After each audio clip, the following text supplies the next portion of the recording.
Hi guys, আজি মানে মোৰ বিয়াতে জল্দি হৈ আছে দেই। পিছনে বহুতাই আছোঁ।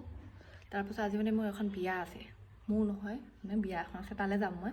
তো বিয়াখনলৈ যোৱাৰ কাৰণে অলপ মানে প্ৰিপেৰেশ্যন লাগে ন, মানে বহুত জল্দি হৈছে, কিন্তু মানে কৰিহে যাম এইকেইটা।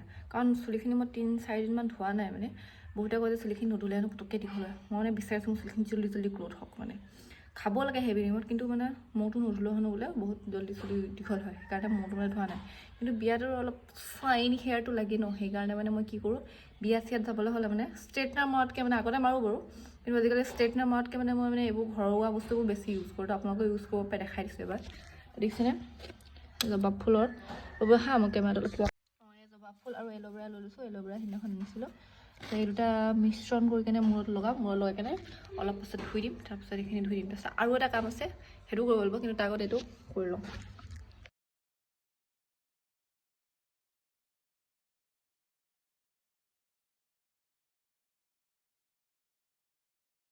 এইখিনি থৈ দিম, আপোনাক ফাইনেল লুকটো মই দেখাইছোঁ কিমান চাইনি হয়।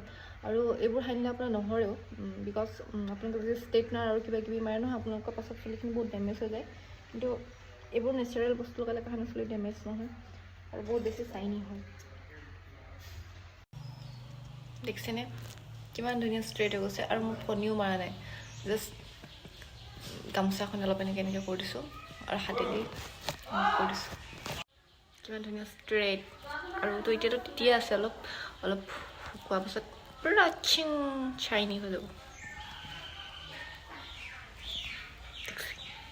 নেচাৰেল বস্তু বেষ্ট।